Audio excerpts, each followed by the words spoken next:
Good morning, everyone. First and foremost, I would like to thank the officers and organizers of this ROOTCON for inviting me over. And I thank the Lord Almighty for giving me this opportunity to speak before you. And I thank Him for every life that is here present today. Indeed, this is the day that the Lord has made. Let us rejoice and be glad in it. The President of the Republic and Commander-in-Chief of the Philippine Armed Forces recently declared the month of September as the National Cybersecurity Month through Presidential Proclamation 2054. So henceforth, every September of each year, the nation will observe this kind of celebration.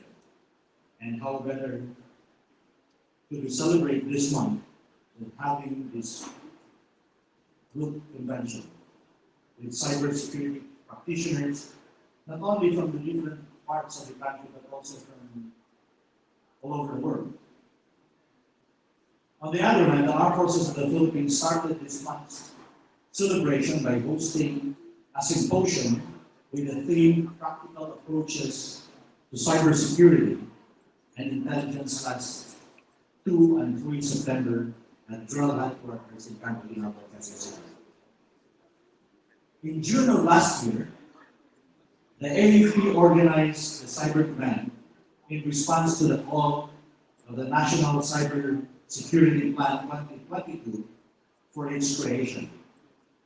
While at the moment the group is still building its capability, we hinge our growth and existence to what is written in Ecclesiastes chapter 9 verses 10 and 11, which says, "Whatever your hand finds to do, do it with your mind, for there is no work, or device, or knowledge, or wisdom in the grave where you are going." It goes on by saying, "I returned and said, and saw under the sun, that the race is not to the swift, nor the battle to the strong, nor bread to wise, nor riches to men of understanding, nor favor to men of skill, but time and chance happen to them all." For me, these are the two phases of our tomorrow. For us Filipinos, our time and chance has come. The time is now, and the chance is through cyber. The Philippines is not a wealthy and powerful nation. We do not have a strong and well-equipped armed forces. But cyber has given us this time the chance to be at war with the big and mighty nations of the world. The world has experienced from the beginning of time numerous wars and countless conflicts. In all human history, warfare has evolved from sticks and stones to spears and swords to guns and cannons. And with the revolution in the nature of warfare, man, through the ages, has adopted the development of better means of killing each other. The First World War saw trench warfare and the rise of machines such as tanks and planes designed to bring destruction to the enemy's doorsteps, as we have seen in the bombing of London by the German Luftwaffe.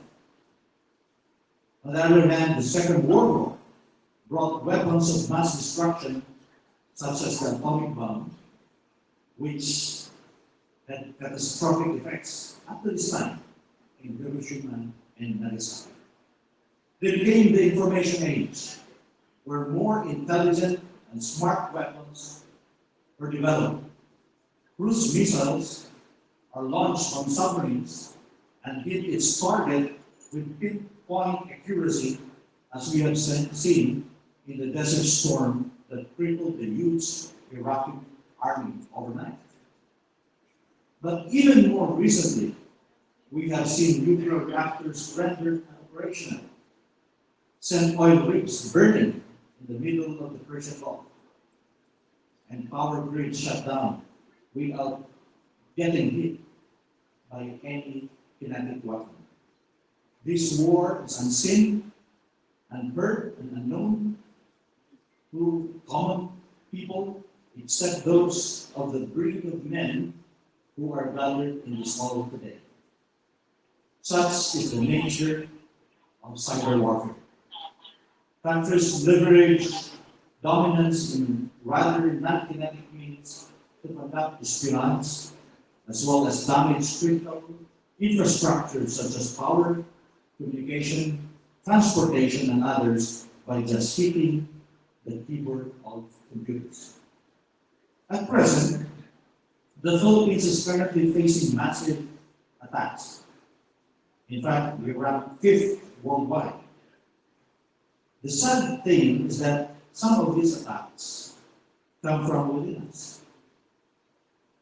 With the time and chance given to us, we should instead coordinate, synchronize, and direct our efforts in cyber towards securing the interests of our country and protecting lifestyle of the Filipino people.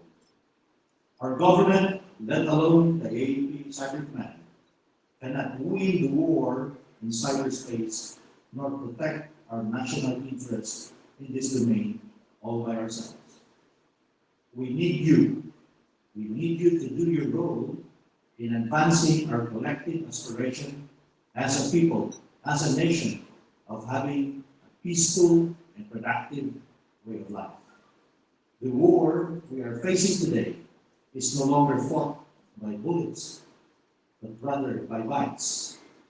And you who are in this community would know better than I do. This is where your talents are most useful, but it is our duty to do the things we love doing in a moral and legal manner. With power comes great responsibility, said the uncle of Spider-Man.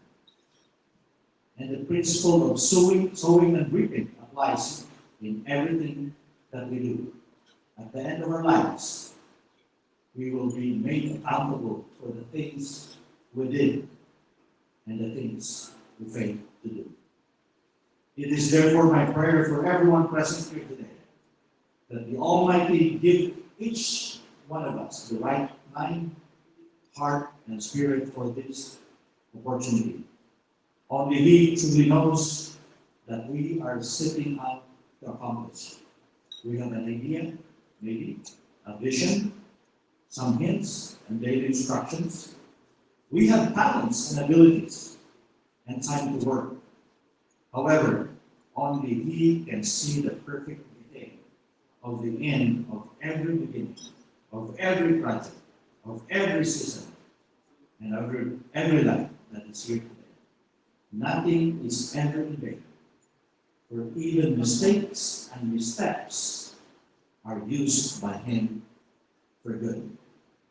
But let me remind you, and let it be clear as light, that the means and methods you acquire and possess through the years of training are only secondary matters. That the full mind, the warm heart, and the dominant spirit are primary. And not only primary, but paramount. For unless it be a full being that uses the means and methods, it will be like dressing a wooden image in the clothes of a man. Let us join hands, therefore, in fighting for a secure Philippine cyberspace. Mabuhay kayong lahat, and may God bless us all.